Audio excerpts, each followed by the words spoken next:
2023 mains strategy बताना चाह रही थी। Hello everyone, welcome to my new blog. और मैं पुष्पलता आप लोगों के सामने फिर से आ चुकी हूँ एक नए ब्लॉग लेकर, एक नए जज्बे के साथ।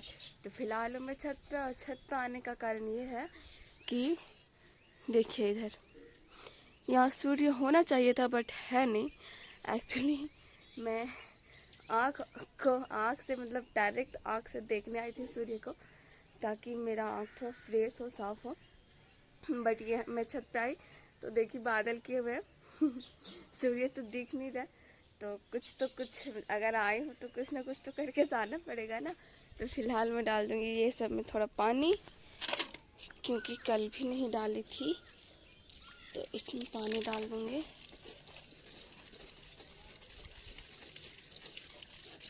तो आप देख सकते हैं सूर्य लगता धीरे धीरे निकल रहा है।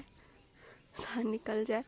अभी तक मैं तो खाना भी नहीं बनाई हूँ, बट लग नहीं रहा कि निकलेगा। पूरा बादल किए हुए। आज मैं पर्सनली आई थी सूर्य के लिए, लेकिन सूर्य देवता लगता है मुझसे नाराज है। इसी वजह से बोले नहीं नहीं निकलूँगा मैं जब तक तुम नहीं जाएगी। तो सूर्य देवता तो निकल नहीं रहे, तो चलिए मैं ही चलती हूँ नीचे, क्योंकि मुझे नीचे काम भी तो है, मुझे खाना भी बनाना है। इधर चारों तरफ बादल भी किए हुए हैं। तो अब मैं आ चुकी हूँ किचन में, और अब फटाफट से खाना बनाना है। इसे हटाऊंगी, आज लाइन नहीं है तो गैस पे ही खाना बनाऊंगी।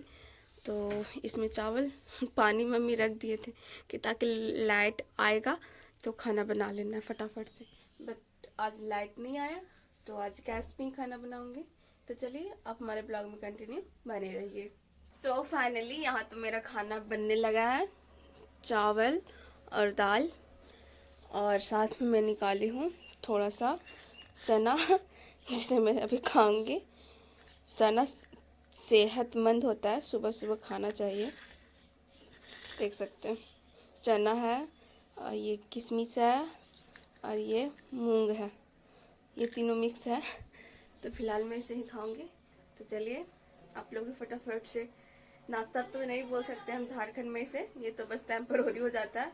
हमारे झारखंड में नाश्ता तो दोपहर का खाना को ही बोला जाता है, चावल दाल सब्जी। तो मैं बस इसे थोड़ा सा ब्रेकफास्ट के तौर पे इसे लूँगी। तो चलिए आप लोग भी फटाफट से आइए, हम साथ में मिलके चना खाते हैं। तो अभी मेरा खाना वाना बन चुका है, और अभी हम सब जन खाना खाएंगे।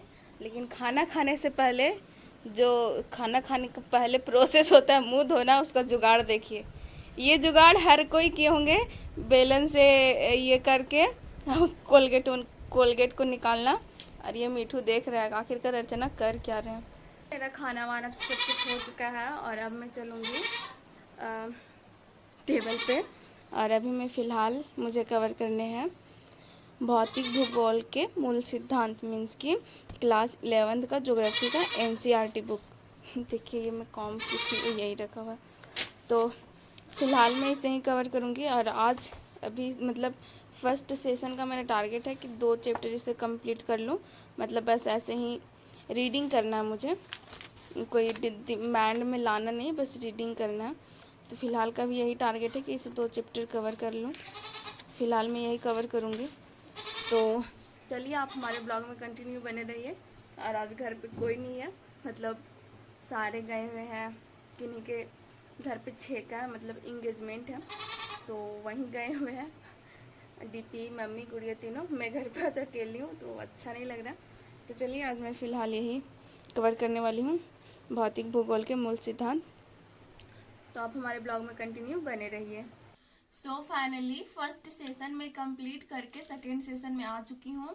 और अभी मैं पढ़ रही थी इकोनॉमिक्स, ई रूपी के बारे में।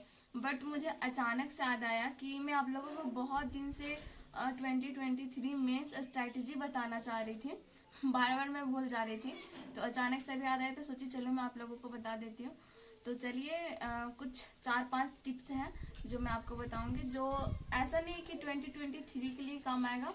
आपको जब भी एग्ज़ाम देना है आप देख सकते हैं, आपके लिए कारगर साबित होगा।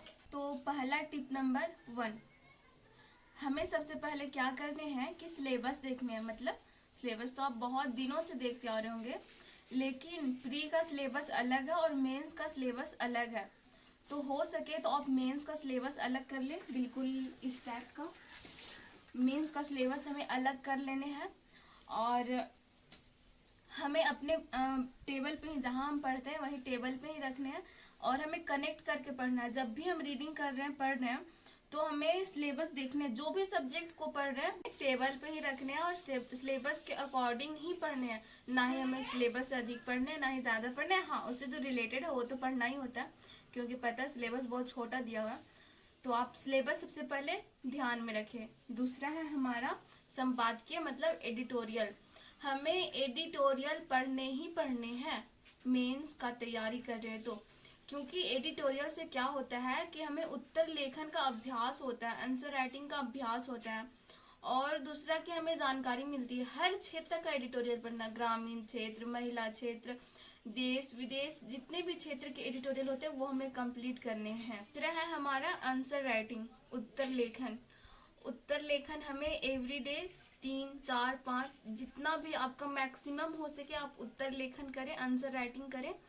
क्योंकि आंसर राइटिंग, अगर आपको कोई टॉपिक भी नहीं मिल रहा है ना, तो एक जैसा आपको कोई क्वेश्चन भी नहीं मिल रहा है और आप कोई टॉपिक पढ़े हैं तो वो टॉपिक को ही आंसर राइटिंग में तब्दील कर दीजिए। तो इससे होगा ये कि आप जब आंसर राइटिंग किए रहेंगे तो एग्जाम हॉल में आपको जब उससे रिलेटेड क्वेश्चन आएगा तो आपको याद आ जाएगा कि अच्छा मैंने तो ये लिख रखा था, तो उस समय आप रिलेट करके आंसर दे सकते हैं। 4 टिप्स है मेरा एनालिसिस, मतलब कि जैसे हम कोई भी क्वेश्चन पढ़ रहे हैं या फिर कोई भी टॉपिक पढ़ रहे हैं तो उसमें पॉजिटिव क्या है, नेगेटिव क्या है, सकारात्मक क्या है, नकारात्मक क्या है, ये हमें अच्छे से ध्यान दे के पढ़ना है और हमें एनालिसिस करना है, मन में सोचना है इसके ये नकारात्मक पक्ष है और ये सकारात्मक पक्ष है। ये है हमारा 5th एंड लास्ट टिप और सबसे इम्पॉर्टेंट टिप्स, शब्दावली। क्योंकि जो हमारे यूपीएससी का जो क्वेश्चन होता है उसमें बहुत, जैसे कहीं हो जाता है टिप्पणी करे, कहीं होता है व्याख्या करे, कहीं होता है विवेचना करे, कहीं होता है आलोचना करे। सपोज मैं आलोचना की बात करती हूँ तो आलोचना का मतलब अधिकांश लोग समझ लेते हैं कि उसके विरोध में बोलना है, लेकिन नहीं, आलोचना में हमें उसके पक्ष में बोलना है, विपक्ष में भी बोलना है और उसके प्रति जो आपकी राय है वो भी देना है। तो हमें शब्दावली पे विशेष ध्यान देने जब हम आंसर राइटिंग कर रहे होते हैं तो, क्योंकि शब्दावली के अकॉर्डिंग अगर हम आंसर नहीं देते हैं तो क्वेश्चन कुछ और होगा, उसका उत्तर हम कुछ और लिख आ जाएंगे और जब मार्क्स कम आएगा तो हमें समझ ही नहीं आएगा, हमें ये लगेगा कि मैंने तो सही लिखा था तो मैंने गलत कहाँ किया। तो शब्दावली पे विशेष ध्यान दे। तो फिलहाल मेरा यही 4-5 टिप्स था जो मैं आपको कई दिनों से बताना चाह रही थी, बट मैं बार बार भूल जा रही थी, मुझे अचानक से याद आ गया तो सोची चलो मैं आप लोगों से शेयर कर देती हूँ। तो फिलहाल अभी मैं चलूँगी, ये तो स्ट्रैटेजी आपको बता चुकी हूँ। तो फिलहाल मैं चलूँगी छत पे, बिकॉज गर्मी इतनी है कि चेहरे पे पूरा पसीना पसीना आ रखा है। तो मैं छत पे थोड़ा सा ताज़ी हवाएं लेने चलूँगी। तो चलिए आप हमारे ब्लॉग में कंटिन्यू बने रहिए। बाबरे, मैं आई छत पे वीडियो रिकॉर्ड करने, लेकिन पानी गिरने लगा। उधर गेहूँ भी थोड़ा सा रह गया, इधर गेहूँ उठा के एकदम फटाफट जल्दी से रखे, थोड़ा सा भीग भी गया। इतने जल्दी घर पे कोई था भी नहीं, अकेले सारा सब कुछ करना पड़ा। इधर देखिए पानी पूरा गिर रहा है। हाँ उठा दिए, भीगेगा मत ऐसे ना। देखिए इधर पानी भी गिर रहा है, कर दिए अंदर। देखिए इधर पानी गिर रहा है, आप भीगेगा। और भैया कहाँ है भैया सब? वही खेल रहे अंधेरा है ना। हाँ। सेकेंड और क्या लगा। और हम वीडियो रिकॉर्ड करना है, बस इधर पानी गिरने लगा, फिर मम्मी कॉल की गेहूँ उठाना है। तो चलिए आज का ब्लॉग मैं यही समाप्त करती हूँ। हमारा ब्लॉग कैसा लगा कमेंट करके जरूर बताएं। चैनल पर नए हो तो चैनल को सब्सक्राइब करें, वीडियो को लाइक करें और अपने दोस्तों के साथ शेयर करें। और फिलहाल इधर का मौसम तो हो चुका है ख़राब, नेट वेट सब चला गया है। यही प्रॉब्लम, पता है मेरे गांव में यही प्रॉब्लम, नेट का इतना ज़्यादा इशू होता है ना, पूछे मत। तो चलिए तब तक के लिए जय हिंद, वंदे मातरम, भारत माता की जय।